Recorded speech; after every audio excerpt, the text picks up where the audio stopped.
Good evening, everyone, and welcome to St James's Piccadilly for this really special evening of poetry, which is called a Snowfall of Words. We have two very distinguished speakers here tonight, so each of them will speak in turn, and then we'll have a short conversation between the three of us, and then there's plenty of opportunity to make a contribution, ask a question, I dare say read a poem of your own. I won't say that, but if you'd like to make a contribution, that would be really fantastic, as the collective wisdom in the room will be wonderful to hear. So we're exploring this evening the significance of poetry in today's world, and some really good and provocative questions have been raised by our two speakers. So I'll just rehearse those before I introduce them. What is the point of poetry in such a precarious world, at a time when so much we value is being threatened? Is poetry something difficult that most people leave other people to enjoy? Or is it something more vital and urgent? Is it, this is a beautiful phrase, a soul language? Is it a soul language for a time when religious language often doesn't resonate? What a pertinent question as we're gathered here in this church as well. So it's my great pleasure to introduce our two speakers to you tonight. Our first is Mark Oakley. The very Reverend Dr. Mark Oakley is Dean of Southwark, formerly Dean of St John's College, Cambridge. He's a respected speaker and author of books on the relationship between spirituality and poetry, including The Splash of Words, Believing in Poetry, which was awarded the International Michael Ramsey Prize for Theological Writing. That book was described by the former poet laureate Carol Ann Duffy as a beautiful and wise meditation centered around the soul language of poetry. It's also my privilege to have known Mark since I was 19 and Mark was 20, I think. We've known each other a really long time. So it's a huge pleasure, Mark, to have you here tonight. Would you please welcome our first speaker, Mark Oakley.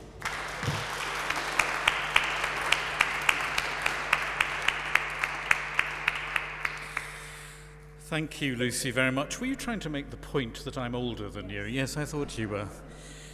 It's really good to be here with you. Thank you very much. And of course, although I come as a priest of the Church of England and as a dean of a cathedral, I'm here really primarily to talk about a passion that I have, which is poetry.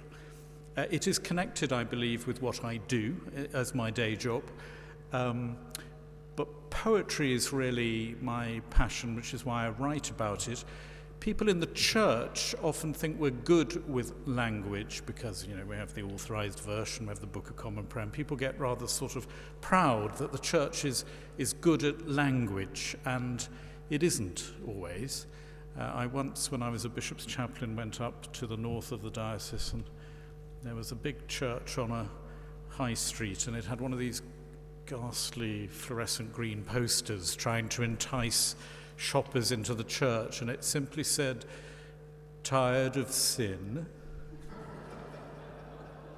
Then come in." To which somebody had written at the bottom, "But if not, telephone 642. So I'm here to talk about poetry primarily, and of course I would like to explore with any of you how that connects with my faith as well, but I'm here to talk about poetry. But I do know that that word is a very scary word for a lot of people. It has bad memories attached to it, often from school, memories of boredom or humiliation at school, trying to understand or remember a poem. Sometimes later in life, people try to give it another go. They pop into Waterstones, they pick up an anthology, they look at it, they flick through it, and they find some language, but it's not as you know it, and there's a lot of space around the words, and frankly, you're not getting many words for your money in a poetry book, so they put it back. And there's even a word for all this. It's called metrophobia, the fear of poetry. It's not fear of the London transport, it's fear of poetry. Although if you remember Blackadder, I think he got to the heart of the matter when he said, "Baldrick, I'd rather French kiss a skunk than read poetry." However, I remember very vividly the day I realized I wanted more poetry in my life. I was a curate in St. John's Wood, in that church on the roundabout, as I used to say, not on the Lord's side, on the other side of the road from the cricket ground. And I went to hear a poet called Wendy Cope read from her latest collection. And I was brought up by my grandparents as a child, and Wendy said, "I'm now going to read a poem to you about my grandmother." So my ears sort of picked up. And this is what she read. It's her poem called Names. She was Eliza for a few weeks when she was a baby, Eliza Lily. Soon it changed to Lil. Later, she was Miss Stewart in the baker's shop, and then my love, my darling, mother. Widowed at 30, she went back to work as Mrs. Hand. Her daughter grew up, married and gave birth. Now she was Nana. "Everybody calls me Nana," she would say to visitors, and so they did, friends, tradesmen, the doctor. In the geriatric ward, they used the patients' Christian names. Lil, we said, or Nana. But it wasn't in her file, and for those last bewildered weeks, she was Eliza once again. I listened to those few simple lines that capture the fragile life cycle of a woman you feel rather tender towards after just 107 words. And I found I was crying. By the way, if there are any preachers out there, memo to self, you can do extraordinary things with just 107 words. You don't need 107 points or 107 minutes. Not all poems make you cry, of course, far from it, but what became clear to me that day and since is that when we talk about poetry, we are talking about a soul language, a way of crafting words that distills our experience into something that feels like a purer truth. This is, I think, what the Irish poet Michael Longley meant when he was asked, "Where do you get all your poems from? It's amazing. Where do they all come from?" And he said, "If I knew where poems came from, I'd go and live there." I call my book, as you just heard, The Splash of Words, because I think a good poem is like the pebble that you throw into the lake. There's that immediate splash. That was the silence that was in this church when I finished that poem. That's the splash. And then the poem begins its work. It's sending its ripples out towards your shore. And it's shifting some sands and unsettling some hard stones, perhaps. I tend to think that this life, which isn't really for beginners, is a sort of beachcombing exercise. You try to always work out what you want to take home with you. And I think there is something, first of all, about poetry I'd want to say that, if I can put it this way, the unforeseen suddenly becomes the indispensable. So particularly in lyric poetry, you can have that epiphany moment which you didn't see coming. It happens, and you never want to lose it. It feels precious. You may not understand it straight away. It's a bit like going over to the National Gallery, perhaps, and looking at a painting. You don't always understand it, but you do sense that it understands you. And that if you hang around for a bit longer, something's going to start happening that's important. And it's the same with a poem. although because it's written in language, we often we approach it in a way that we think we ought to understand it easily. But that's the first thing I'd want to say, that the unforeseen suddenly becomes indispensable. The thing about poetry, of course, is that it doesn't chug along, as I was saying, like ordinary language. It's not a river. So here's the start, and you sort of follow it down the page. This is called prose, and you stop occasionally, and then you start again, and you're feeling better. Poetry doesn't work like that. If I can put it this way, if prose is a river, poetry is a fountain from which you're drawing. And these words are placed and are surrounded by a lot of space, and gaps appear and dashes pop up, and sometimes punctuation disappears. Type an Emily Dickinson poem in your computer, your autocorrect will explode. It doesn't have a single view in mind. It has multiple meanings in its sight. It is more riotously vivid than the prosaic world of prose would have you believe. And each word of the poem has been listened to for its sounds, its poise, its pounce, if you like. Words are caught up in their communication, often by their sound. We know this. Melody and meaning are inseparable.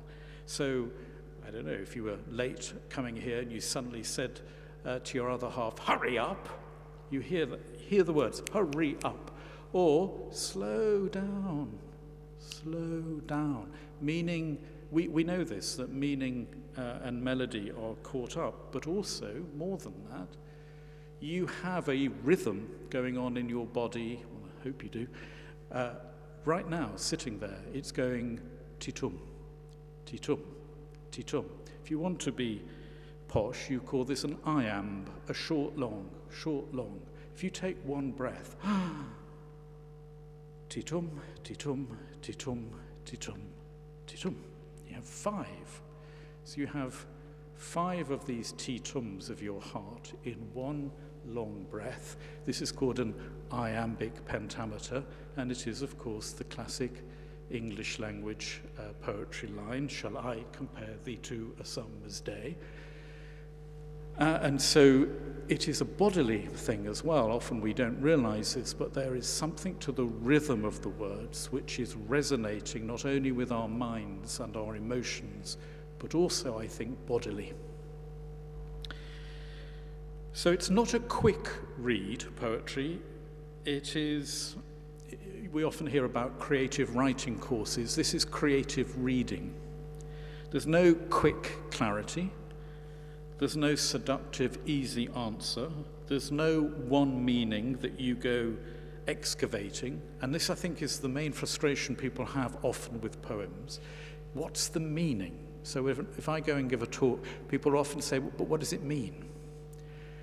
And I want to say to them, well, if you listen to a piece of music and ask me that question at the end of it, you'd realize it's a bit of a funny question to ask. The meaning is the music and your response to it. And we have to treat poetry in the same way. We have to get into that mentality. The second thing, therefore, I'd want to say about poetry and why the world needs it is that it challenges first impressions. When Jane Austen was writing Pride and Prejudice, she was going to originally call it First Impressions. And that's exactly right, because our first impressions are so often caught up with our pride and with our prejudice. But if you live in that world of only the first impression, it really is a sort of half-life. And this is what poetry is doing. It makes you take again. It makes you look, listen, watch, breathe differently quite often. And the lesson here is, if I can again put it in a sort of bumper sticker way, that if you pay attention, attention pays you back. And poetry is really an art of attention. And for many people, of course, that is exactly what faith is too, and what prayer is, this art of better attending. And that's why I think for many people, poetry and the poetic and their own spiritual lives are very connected because of this art of attention. Because of that, although this may sound like a sort of very Radio 4 type of talk, I wandered lonely as a dean, that sort of... When you look where poetry is really being used, you'll find it helping to rehabilitate young offenders. You'll find it helping to voice unspoken grief at a funeral. You'll find it in schools helping children to look at their world better. You'll see it in protests on the street. Poetry is doing its work all over the place. It's not just in halls where people are giving formal readings. It's out in our workplaces, in our hospices, on the underground, and so on. And the meanings of poems are always ahead of us, naughtily looking back at us, saying, "Catch me if you can." So you can't just close down. There's no sort of closure of interpretation of a poem. Somebody once said, you never really finish a poem, you can only ever abandon it. Its work always continues. So, poetry is to be welcomed for its unfolding of the multiplicities of human experience. It can extend our sympathies, and it helps us to pay close attention to the details of life, the world, and our experience. And I do think that at the moment, the art of attention is an art that is being lost when the world is, so distracted and so disposable in so many ways.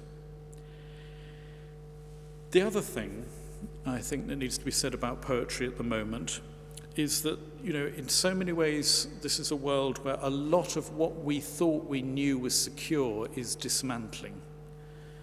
A lot of society's scaffolding is wobbling. So this might be, liberal democracy. It might be a shared understanding of public truth. It might be human resilience in the light of COVID. It might be the overheating planet itself, threatened life forms. And at a time where global social media is giving us access to so many words all over the place, never before perhaps have we so distrusted them all. And so we are looking for a fresh language that we might actually invest in. And for some people, and David Constantine, who won the Queen's Gold Medal for poetry, for him it's an art that is helping us to keep holding to the things that we risk losing. So he wrote, "Poetry keeps on saying what it is we risk losing, what we are losing and what we might do about it. It's a celebration of things that are threatened, things without which life isn't worth it." Seamus Heaney, the Irish poet, used the word redress, that when life, when society is slightly out of balance, poetry is the language that we can trust and invest in that will bring the balance back. There will be a redress. He also used, I think, a very beautiful image where he says that poetry is on the side of undeceiving the world. On the side of undeceiving the world. The great Australian poet Les Murray put it another way. He said, we're living in a world of news speak. But poetry, he said, is whole speak. It's the whole human. It's the whole of experience that suddenly is being spoken of, not just news speak. And I think because of this, we are seeing in many ways a sort of public re-emergence of poetry. There are lots of poetry reading groups, there are lots of poets in residence popping up. We have quite a lot of poets now doing public broadcasting. There are lots of poetry competitions, and in fact, when you look at some of the buildings that are being constructed, quite often you find poems being carved into the building. So you might go to the Scottish Parliament, you might go to the London Mayor's office, you might go to the Welsh Millennium Centre in Cardiff. Poems are visibly now being placed into buildings. And also, of course, we get poetry libraries. We have one here in London, which was started in 1953, the Scottish Poetry Library, which is wonderful, in Edinburgh, and the Northern Poetry Library in Morpeth. Manchester has just opened one. However, Wales continues to lack one, which is odd, because a lot of poetry is born in Wales. Poems also are finding themselves at great festivals. There is a man who works not far from here who has a poetry pharmacy that he sets up in a tent, and at great festivals people line up as if they're going to the GP and say, "Oh, I'm feeling like this, have you got a poem to help me?" And he prescribes a poem. This, of course, isn't as bonkers as it might first sound, because doctors and therapists often use poetry as part of the healing process for many people, individuals, but also towns, cities can look at the poet to help them. So you might remember Tony Walsh in Manchester when the Manchester Arena bombing happened. ITV reported on Tony Walsh that he was the poet whose words helped bring the people of Greater Manchester together. And similar things were being said during COVID, particularly in America. And the Guardian newspaper, in a opinion column, said, "Perhaps it is only through poetry, dealing as it does in language compressed, transformed and transfigured, that sense will ever be made of our COVID-19 pandemic, at least internally and emotionally." It's a very interesting comment from a newspaper. So, I'm saying here that poetry has a public use. It's not just a private hobby. It can go into the public domain. It retrieves what's being lost. It interrogates your own self's contradictions and identities. It can challenge injustice in placards on the street. It can offer redress in a worldview, and it can contribute to good mental health. Where is the wisdom we've lost in knowledge, asked T.S. Eliot, and where is the knowledge we have lost in information? And so the poet comes in to address the problem. One last thing I would say is just to link this to my own faith, and we might want to talk about this a bit more in this place, but people say, "Well, what's this got to do with your religion?" And I say, well, when I walk through that door into a place like this, I have suddenly walked into a poem. Religion is living in a poem. When you come through that door, if you come to worship, one of the first things you do is stand and sing a poem, which we call a hymn. We listen to an old poem, which we call a psalm. The priest will speak in endless figurative imagery, often with beautiful rhythm, and so on and so on. Everything, it's poetry in motion. And the problem is that if you come through that door with your Google ears on, your BBC News ears on, you won't really understand it. But Jesus was always speaking himself in poetry, in figurative language. The disciples were always saying to him, "That was lovely, but what does it mean?" And he always said, "If you've got the ears to hear, then hear." And I think it's exactly the same now in church, that you have to turn on your poetic ear, not your news ear, because this isn't the news. Christians call it the good news. and we've come into a different realm, and language has a greater richness and connectivity. So that's when I rejoice, when I always read Les Murray, who dedicated every poetry book he ever wrote to the glory of God. But in one of those poems he says, God is in the world as poetry is in the poem. And that, for me, is exactly why the world needs it. Thank you.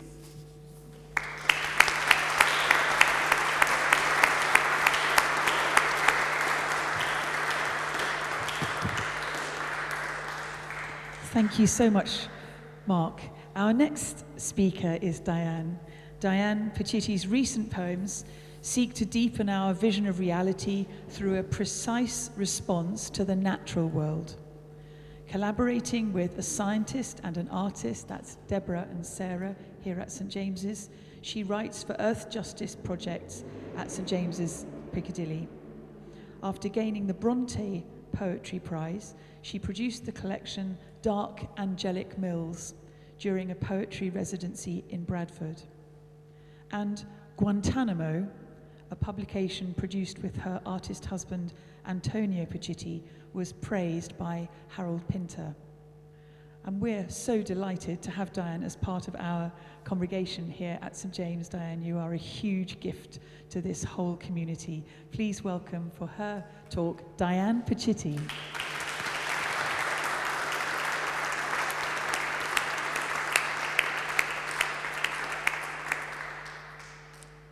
A snowfall of words.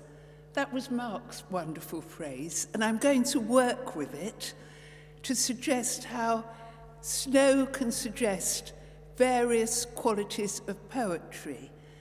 Doing so, I'm going to draw mostly on poems written for Earth Justice projects here, but also refer to my collection, Dark Angelic Mills.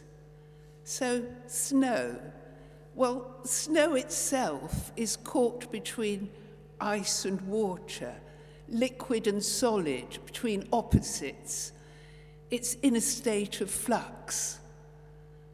At St James's, we hold eco-contemplative liturgies in the garden. At the centre are 15 minutes when we each find a plant or other life form. We are still and silent. We look closely and connect. One Sunday, it had rained overnight, and Pen, one of our group, said she went looking for water and could find it only as something else. That triggered a poem.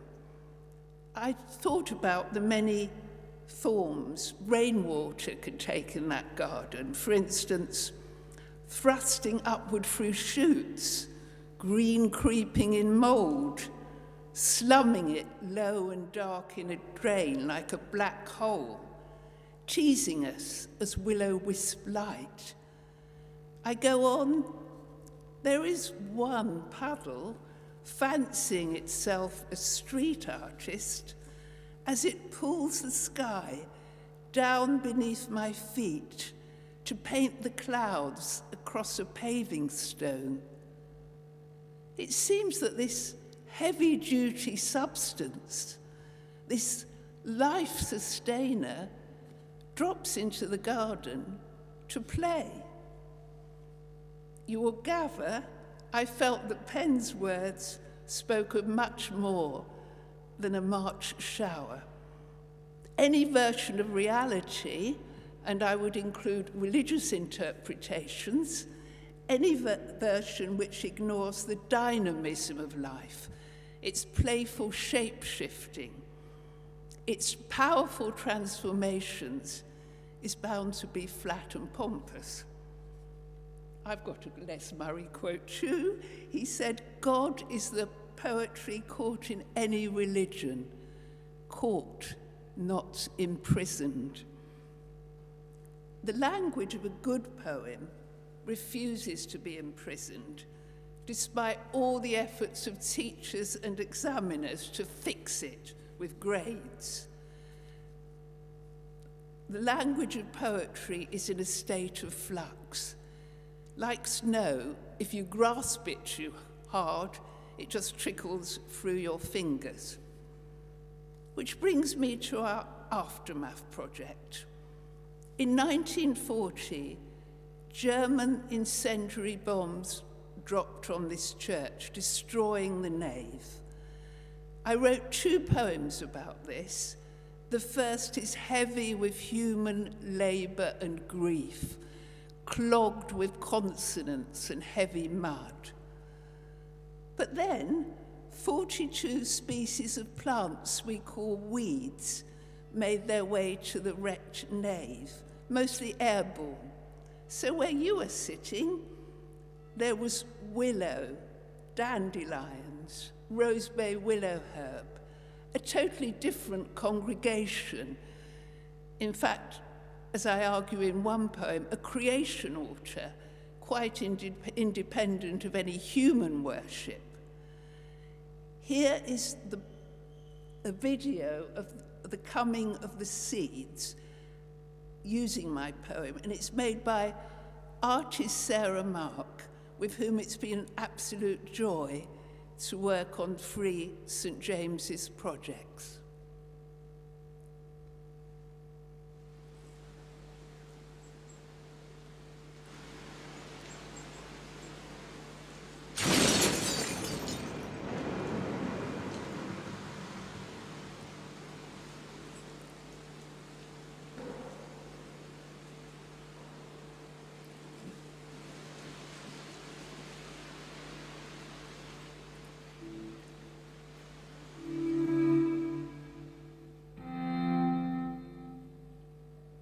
They drift unseen over war-tautened faces, over silent prayers being screamed from the heart. Some of them are winged, with frail filaments which spin light in scarcely visible threads.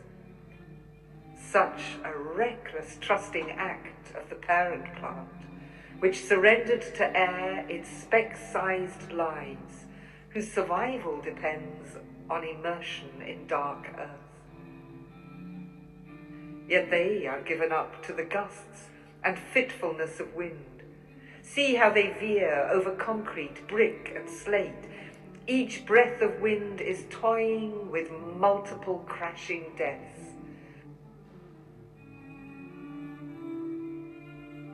Watch them burst free from pot, plant, and ground. Earth motes transformed to a swirl of pointillist light. Earth lives curled, shrunk into a husk, they drift. At last they descend as unpredictable gift.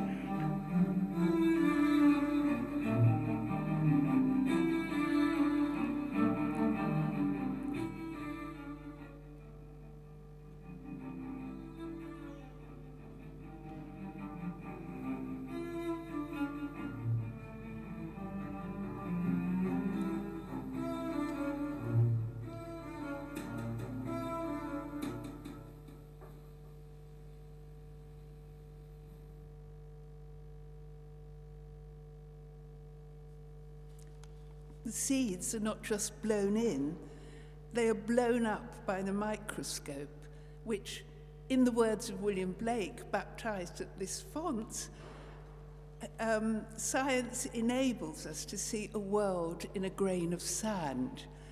And Sarah has transformed the blown-up worlds in her drawings. To many grieving church members, the presence of vigorous weeds in their beloved nave must have seemed scandalous, a blasphemy. And yet folk tales show us, every religious tradition shows us, this is the way gifts come to us, in a shape we don't recognize and we don't even want. When we researched these plants dismissed as weeds, we saw that each carries a gift, perhaps food, drink, healing. And this is something poetry does very well. alert us to unexpected gifts and bestow on them on us itself. Snow. I think most of us, when we think of snow, we think of the joy of transformation when we wake up to a changed and magical landscape. Mark, you've written that religion is poetry plus, not science minus, and I totally agree. But I would argue that it can also be science plus. Science has enabled us to look afresh at things we thought we knew, like our own bodies, and given us a whole new source of wonder.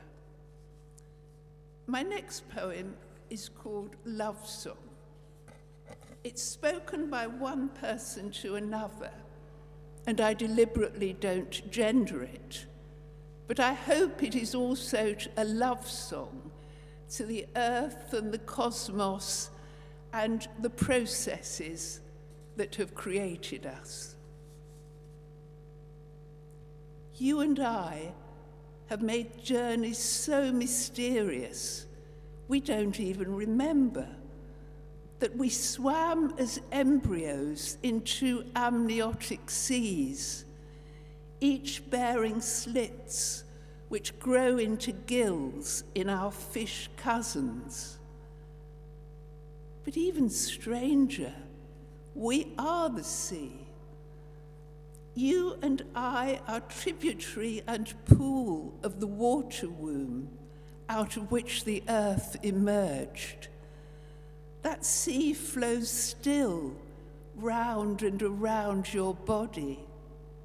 Come closer, let me feel your hand. I trace 5 hidden creeks. It is also vast.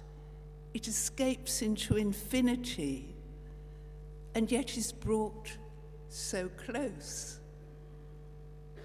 My dizzied mind conjures up landscapes richly layered in rock eons, which are now remembered in the strata of my body. Conjures up moon craters, star deserts, long exploded into cold space, into whirling dust, which reconfigures in your bodyscape its dips and mounds, in the long plane of your back, miraculously fleshed. Who would have thought that nitrogen could discover laughter, or that the calcium of a long dead star would evolve into these words? We have time, my love. We are less than tiny, yet we have space to glory in plants' cousins, animal kin, to touch scale and feather, fur and mane in a tousle of warm hair. How could we have thought that anyone looked ordinary? Incarnation is the absolute core of the Christian experience. Anyone familiar with its language will recognize that bringing together of the infinite with the here and now, of something unthinkably vast and cosmic, with a self that's almost ridiculously transient and tiny. But it's true for all of us, whatever we believe. It's enmeshed in our flesh and bones and blood. Snow. Snow is crystalline. Each flake has a precise and beautiful form. Last year, I went to Wormwood Scrubs to judge poetry anthologies written by prisoners nationwide for Koestler Arts. As you'd expect, some of the poems were full of fury, frustration, The poem was one of the few places where the prisoners could put their burning anger. I was impressed that some, perhaps inspired by tutors, used formal structures like the sonnet or villanelle. When you pour out your feelings, strong emotions like anger can go all over the place, and you might lose the reader.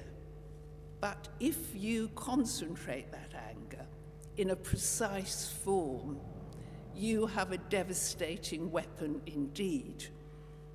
It's what Shelley did in 1819 when he concentrated his fury at the massacre of Manchester working people into rhyming couplets. The sonnet is just 14 lines, 2 possible verse forms. In 2022, I presented my work at a conference in Bologna and learnt how young black male poets in New York had taken Shakespeare's Dark Lady sonnets and used them as a vehicle for their own identity. I was inspired. A few days later, I worked on 3 sonnets which attacked the assumptions made by Elizabethan male sonnet writers, but sadly, they're assumptions which are still current. 2 are my response as a woman. I particularly enjoyed writing Crone as an older woman. But keeping the earth justice theme, I'm going to read you a sonnet called The Lily Answers Back. We foist our own assumptions on the more than human world we call nature. We have commandeered the lily, making it a symbol of purity, pretending that women's skin can be lily white, using it in idealized and sometimes anemic representations of the mother of Jesus.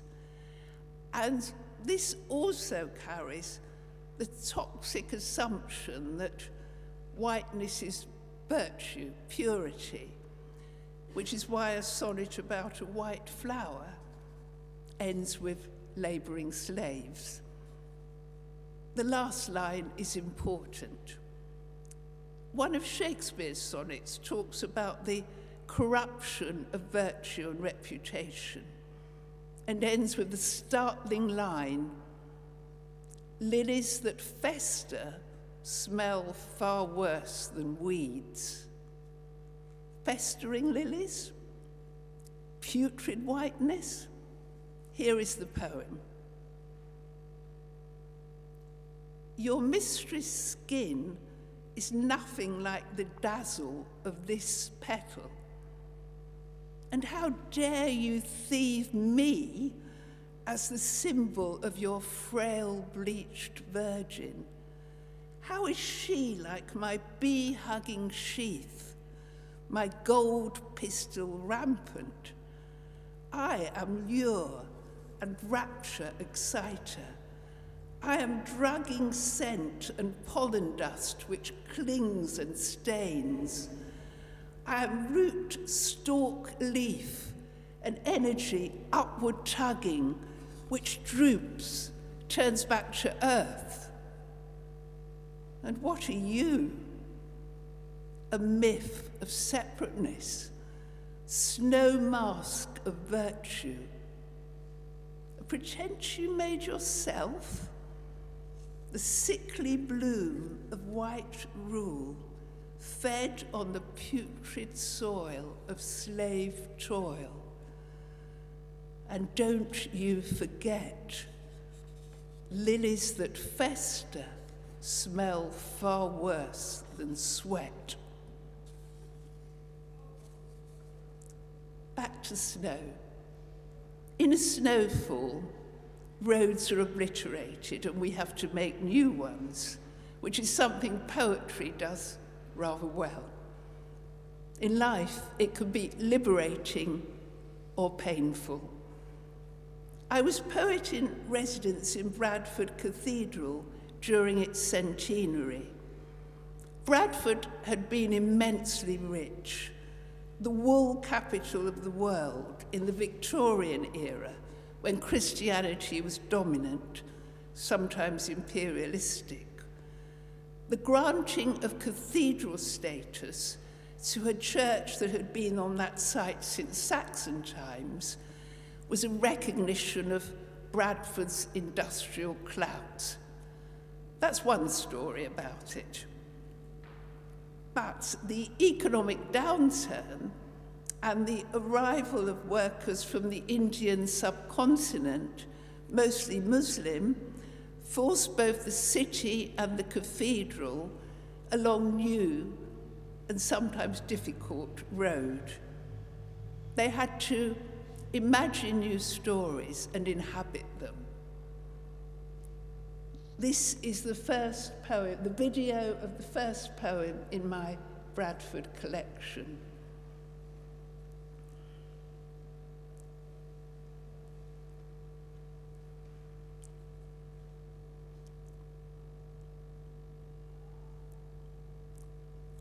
This poem is called Sighting. Its task was present when sight chose itself, 3 streams or more which flowed together, a place of crossing, a place to build a bridge, to cluster homes. The site was high enough for a sweeping view of the dale, and yet the sky felt like a neighbour. Then Bradford moved downhill. The streams flowed poison and were culverted underground. It seemed the church was stranded high and dry in a new secular age. Still, in a city of crossed continents, thrown together faiths, its purpose remains to hold in prayer. To work with all that is suppressed and choked and bring it into light. To sight a crossing, to sight hope.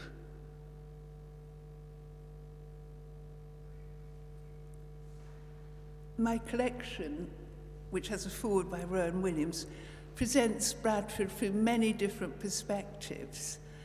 Its communities, its cathedral, its history, its hidden stories, the landscape of the Dales. And throughout, I argue that in being forced into a humbler role, a role of relationship and service, Bradford Cathedral is living more truly the presence of Christ. And going back to poetry, the stories we tell ourselves are really important. Some people argue things have to be imagined before they can be realized. And so I would argue that is another way that poetry can play a really important part in reimagining stories so that people begin to think that things are possible. Snow. A snowfall hushes the landscape. It produces stillness and silence. Poetry is a dialogue between words and silence. I always go back to the Jewish idea of the sacred texts of the Torah, black fire on white fire, or printed words on a white page, or a voice carving the shapes of words into silence. So we're in a church, and I would argue that poetry is the natural language of religious experience, because we can glimpse but not define the mystery at the heart of life. And poetry mirrors that. Bright moments of seeing and the darkness of unknowing. Poets used to talk a lot about the need to assert an individual poetic voice, and it's very strong in poets like Byron or Benjamin Zephaniah. But now, women poets in particular are talking about the proper poetic response of what we call nature, I prefer to call the more than human world, as listening, paying attention. Alice Oswald says, it's a question of trying to take down by dictation what's already there. I'm not making something, I'm trying to hear it. It makes me think of what John Clare, the labouring poet, said. I found the poems in the fields and only wrote them down. There's a new humility. And part of this humility is attentiveness. And here science can help us. In my St. James's projects, it's been a joy to work with Deborah Colvin, a scientist. She's now going to read something she's written about plants that's one of the many things that's inspired my poetry.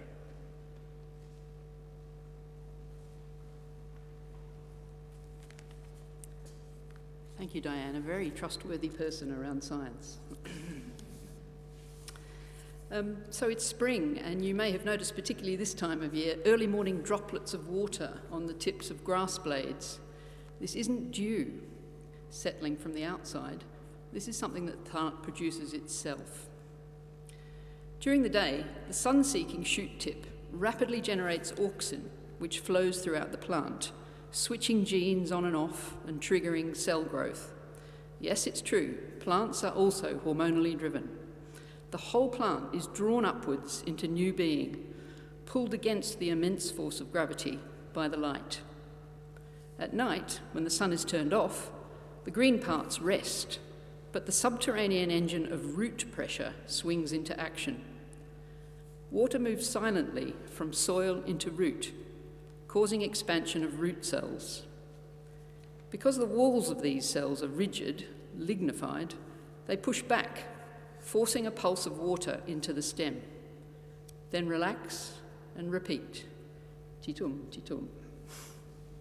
A small heartbeat, pushing water and organic molecules up the stem. Unlike an animal circulation, the system is open at the top, and by the morning, so much liquid has accumulated that it emerges from a specialised pore, a hydathode, at the tip of the shoot. This is guttation, and the droplet is sweet and protein-rich, a bounteous gift to the world, freely given. Such ecosystemic abundance.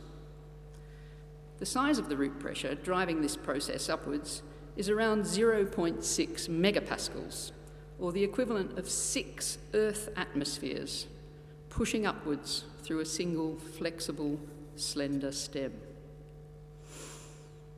And big plants also have rhythm. Sometimes in our garden liturgies, I feel as though I'm participating in a sort of tree breathing. A knowledge of plant physiology enhances this sense of participation. It's amazing to me that the circumference of a tree changes measurably over a 24-hour period. The tree gets thinner during the day as a river of water is pulled up from the soil, narrowing and tightening the water transport vessels and evaporating from the leaves. At night, when the water flow stops, the tree slumps down again, getting fatter at the base. A single circular tree breath over 24 hours. Tuning into that movement brings me closer to the rhythm and time of the earth, in a context of reverence provided by the liturgical container.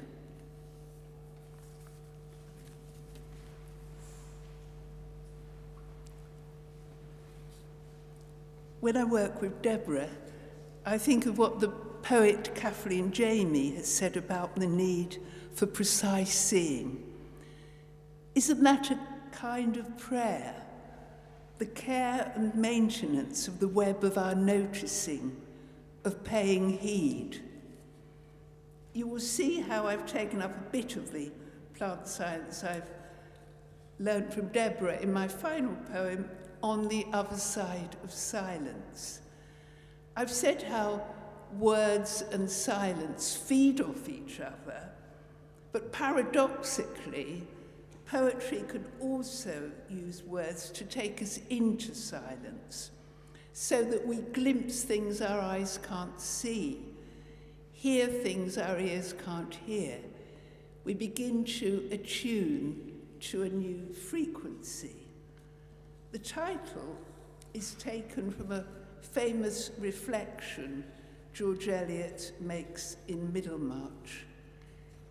If we had a keen vision and feeling of all ordinary human life, it would be like hearing the grass grow and the squirrel's heart beat, and we should die of that roar which lies on the other side of silence. I go on.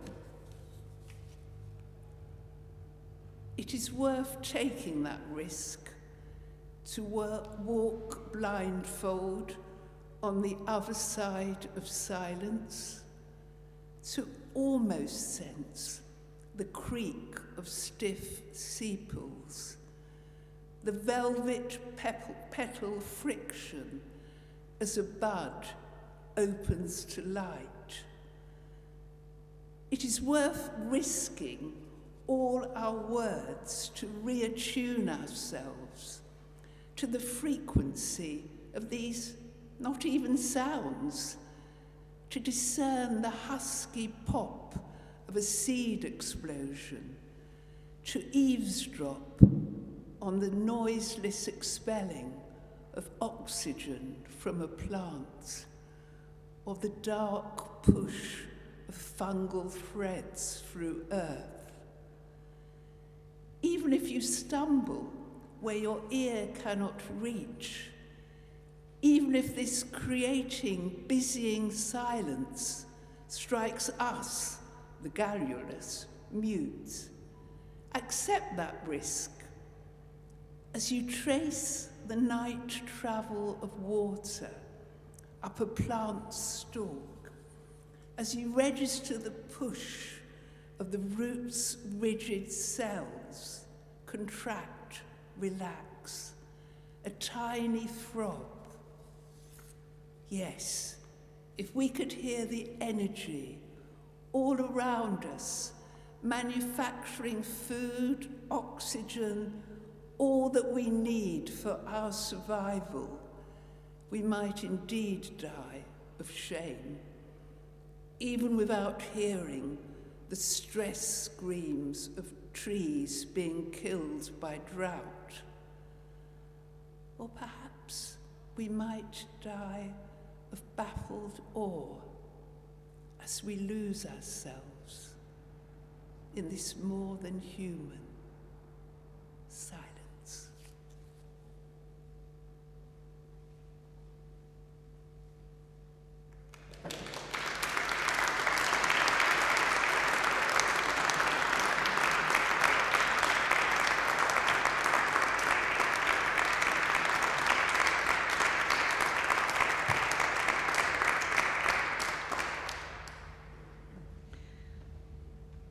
Goodness. So we're going to have just a short discussion now. Please be thinking of any questions or comments that you'd like to make. But thank you so much. There's so much. It's an incredibly rich hour that we've just had. And there are so many threads to sort of pull on and see where it might take us. We've heard that there is a metrophobia, a fear of poetry. I'd love to ask more about that. But both of you have also talked about poetry as sort of maybe pulling us into the future or giving us a glimpse of the future in the present. There's a future orientation to much of what both of you have said. I think one of the things I wanted to ask really was, it was something that you picked up a little, Diane, and Mark touched on it as well. I suppose we're here in a church. We've talked about religion and spirituality, and that poetry is the natural language, perhaps of faith. It's paradoxical, it expresses, truths that can be held together.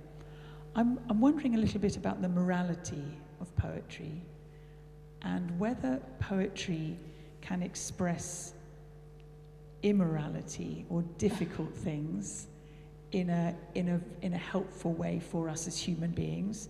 And I suppose I'm also thinking of the underbelly of human existence: shame, jealousy, violence, fury. We talked a little bit about the fury of the people who were incarcerated, writing poetry. But I suppose maybe I'm asking about, we've talked about the trajectory of poetry making the world better and expressing a future that is better and that we are good. But do you have anything to say about the immorality of poetry and how it can help express those difficult underbelly things such as shame and violence, fury? Would either of you like to say anything? Diane, go ahead. Oh, you've got your turn. Yes. I think the mic's working. Yes, yeah. Yes, well, that instantly made me think of the prisoners' poetry that I encountered at Wormwood Scrubs, because there was one poem that was absolutely devastating. It began with an act of violence. It kind of blew me off my chair almost. And the form he'd used, yes, there was a poem going down the page, but if you can imagine like side bits of the poetry going all over the place, it seemed that his anger was, and the force of, I'm saying he, perhaps it wasn't a man, but it was as if it was blowing it all over the page, and that was sheer anger, to which I had to write a considered response. Actually, the most valuable thing, not the judging, but the feedback. The judging was difficult because how do you compare? But to go back another day and write feedback, because for prisoners, that matters more than anything, more than prizes, to know someone from the outside world has given attention to what they've written. But that would be an example of someone expressing the violence they felt within them. Yes, I mean, poetry does immorality very well. It can be so seductive in its rhythms, its sinuous rhythms, in its use of language. And I mean, so I shouldn't even mention George Herbert with Mark here because you're the expert, but someone like George Herbert is aware of that he's using the language, which was the language of his earlier life, the language of love, the language of courtliness, and taking it to a different setting when he takes it into the church. But yes, I mean, if you Byron, if you've done, poetry does all sorts of things and can be remarkably successful in its imagery, its rhythms, in just seducing you in all sorts of ways. Mark, do you have any thoughts about that? Well, Keats once said, beware of a poem that has designs on you. Yes. So I think that's something you always have to keep in mind. You tend to know a bad poem if you sense it has. The other thing I'd probably say is that poetry is not a language of information so much as a language of formation. So when you said we've been talking about it contributing to a better world, I wouldn't say better, I would say truer, which I think is different. I think it's about, to use that word, epiphany, and that in order to get to a better place of truth, poetry can help you voice, explore, sit uncomfortably with all those things that you've just been mentioning. When I was in the States in 2015 and a black man had been shot by a policeman, Michael Ferguson, and I went to see the shrine set up on the street where he'd been shot. I was struck by this poster that people had written, and it said, "You tried to bury us, you forgot we are seeds. And I thought this was a really good example of simple poetry coming from the bereaved, both as anger and protest and hope all in one. You tried to bury us. You forgot we are seeds. And there I think it's a really good example of poetry doing its work. With lack of poetry would help us to formulate the questions better. And you need the full range of experience. Any affirmation which hides the dark underbelly of experience is a pretty glib affirmation. So you need everything and to be articulated. I think that's really important.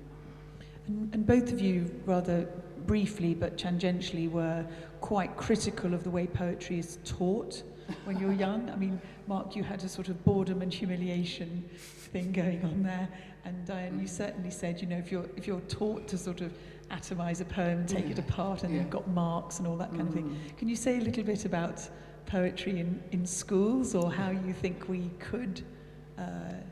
Are you both fans, for example, of learning poetry by heart? Both of you have quoted poetry by heart. I think we grew up with it, didn't we? Yes. Yeah. Well, actually, I don't want to be too critical, because the way I see poetry taught at the moment is very imaginative and exciting, actually. But I do think some people have inherited some bad legacies. My prayer now is lead us not into interpretation. So, you know, don't force one interpretation just so that you can get your GCSE, but allow this poem to just do its work on the reader. And I think actually there is a real engagement going on in schools and in universities of that type, in a way that perhaps wasn't always the case. Yeah, but I had a fascinating and very inspirational English teacher for my A levels, and that's what converted me, really. So I'm grateful to my teachers, actually. What do you think, Diane? Yeah, I think the teaching has changed enormously since I was at school. There's a kind of irony in using a poet like Blake to pass exams. I'm sure it would have driven him mad.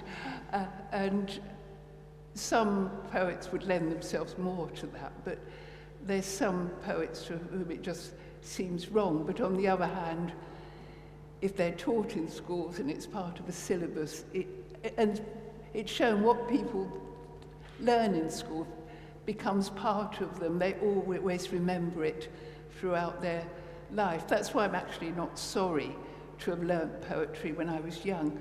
And when I was young, I absorbed it and by myself, I could remember great swathes of poetry almost without trying, in a way I certainly couldn't now. We've got some time now for questions and comments from our gathering here. So if you do have one, I wondered if I could ask, thank you, brilliant. We've got a roving microphone, because the acoustics are quite challenging in here. So yes, please, here at the front. We've got a first one. Thank you, Hazel. It's a question for Diane. You were talking about working with a scientist and with an artist, and I wondered if you'd like to elaborate more on how the three of you worked together and how that enriched each other. That's interesting. Well, the interesting thing is, yes, artist, poet, scientist, but there's a huge overlap. I mean, I think some of Deborah's scientific writing can move into poetry. Sarah, the artist, is a fine poet. My husband was an artist, so I'm used to working with an artist. I'm now very interested. So there's a huge overlap. We've worked on 3 projects. The first, Daily Bread, was growing of wheat, but it happened to coincide with COVID, which was, in fact, Lucy was watering the wheat, but it was rather wonderful in the midst of an empty London to have this wheat pricking through and growing. Then the aftermath, and of course we considered much more than the weeds. We looked at the whole force hierarchies and the treatment of people. And now we're looking at foods for the ecozoic, both growing crops and considering what we need to do, what changes we need for an ecozoic future in which we can live in harmony with the more than human world. But can I add, it's not just the three of us, it's plant growers at St James's and the plants themselves. We were really thrilled. There's Professor Kate Rigby's written about us, and also the whole of St James's, the Eco Church, the garden, and she said what we're doing is eco-poesis, which was new to us. It would be nice to pretend that was what we thought we were doing, but we didn't. But it is known as poetry of the whole household, and it's a more generous and collaborative and interactive form of making. She's written a chapter called Narratives of Resilience about the Aftermath Project. But the thing is, the plants themselves are such powerful players within what we're doing. And I would see that as part of the humility that we as humans and makers have got to learn. Yes, just at the back there, please. Thank you.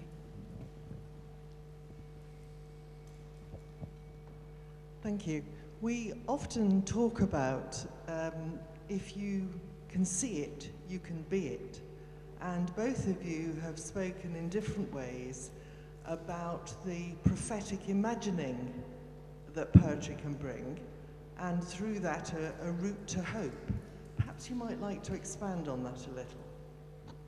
Prophetic imagining, did I hear that right? Yes. Mark.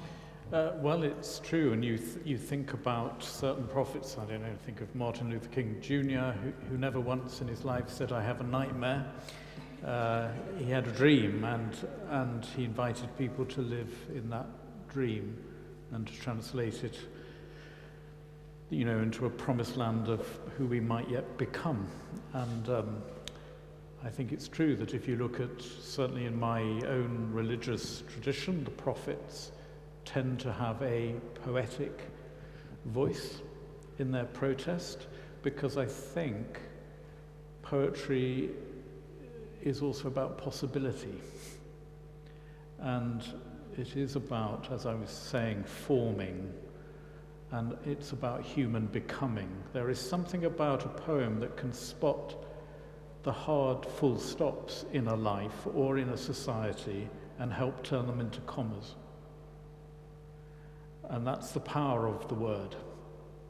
It can change the air you breathe, it can change your future by doing that. And therefore it's open to enormous abuse. And we're seeing it at the moment, politically across the world, the abuse of language, because it is so powerful. But when it is done for human becoming, as it were, to put it that way, for possibility and for hope, as you use that word, it's a very beautiful and rich enabler, which we lose at our peril. But as I say, at the moment, language is also under a lot of abuse, it seems to me. Diane, do you want to? Yes. Seamus Heaney thought that sometimes things have to be imagined poetically before they can become actual. And he applied that to Ireland, that he said in the state of Ireland, you got James Joyce imagining a city in all its richness and fullness. You had Yeats talking about the mythic island, but also the cultured island of the Anglo-Irish country house, and the country existence had always been written about. So those things were in place imaginatively. He felt, coming from Northern Ireland, there was still a lot of imagining to do before people could realise it before they could see how this place might work together. And I find that really interesting. So I think in that way there's very much a role for writers. And interestingly, writers sometimes go back to old myths or stories and reimagine, reinvent them for the present. And that's extremely potent too. It's something Derek Walcott, for instance, the Caribbean poet, does with Homeros, but imagining it as Caribbean fishermen, etc. So that process of reimagining is really important. Can I just add one thing? I mean,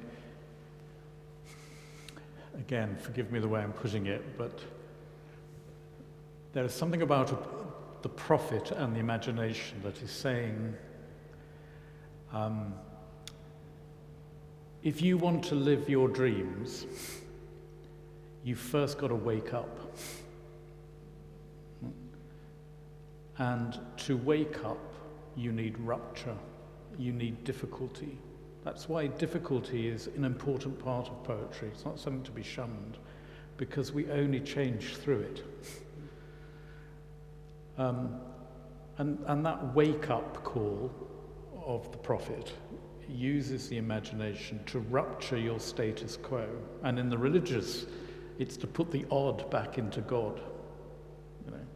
But in society, you can also do that as well. And therefore, I think it is about an art of possibility and hope. And the imagination is to be celebrated. It's not a vestigial organ. It's there to be used. Any other comments or questions? Yes, thank you.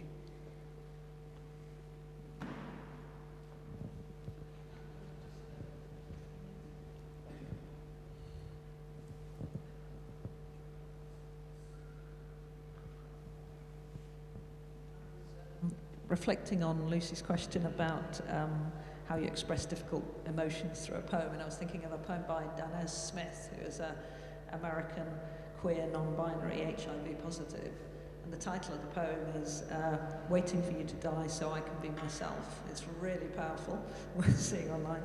And then I was just sort of thinking about, Lucy, you were talking about poems in schools, and I don't know whether anybody's read a book by Kate Clancy called How to Grow Your Own Poems. And what she does is take poems and shares them with children. And there's just a short one by Hassan Sana, who's a 12-year-old, very dyslexic migrant child. And he wrote this poem, which is called Brother. And it is, friendship is the most expensive room in my house, and that is where you belong, full of fresh flowers daily, diamonds for windows and a golden frame. It has a balcony to see as far as the park we used to play in, the shady trees where we had ice cream, the courts where you beat me at tennis. Just sit there with me. He was 12. He is 12, writing. Amazing. Oh, amazing. Thank you so much for sharing that. Thank you. Yes, right at the back, please.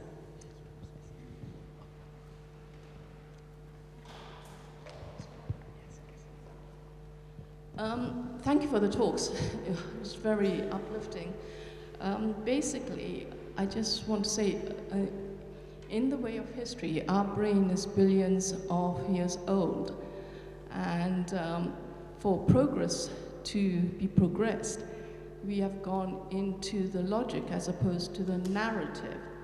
Don't you find it encouraging that poetry has survived in the way it has? Because as Diane mentioned, it's very much about silence.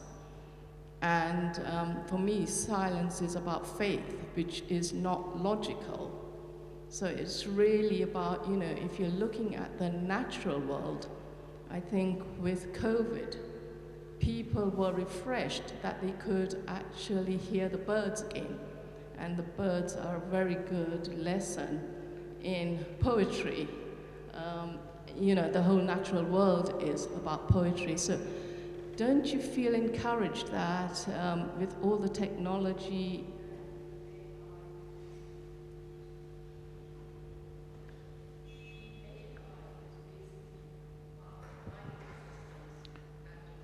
with all the technology and AI, are we encouraged that poetry has survived? Yeah, thank you. Diane.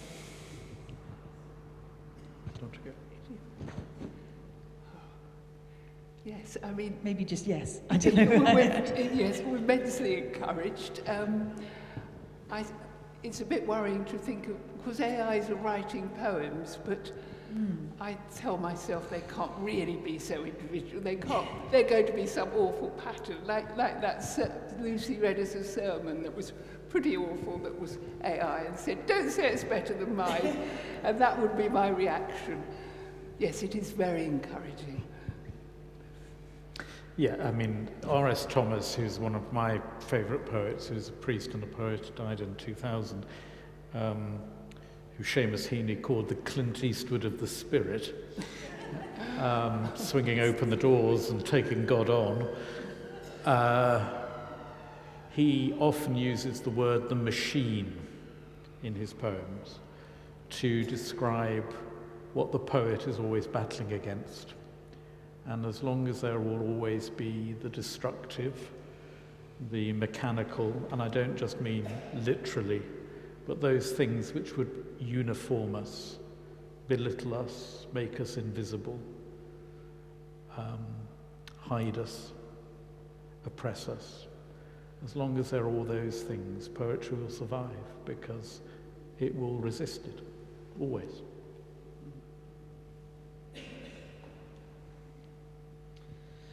According to our timetable, we've come to the end of the evening. That's really a great moment, a great thought maybe to end on. Thank you so much for your attention, because that's been another theme that has been very present tonight, paying attention not only to the more than human world, but to our innermost feelings and thoughts, however murky they might be. So could I ask you to thank really very wholeheartedly and sincerely our speakers for tonight, Mark Oakley and Diane Pacitti.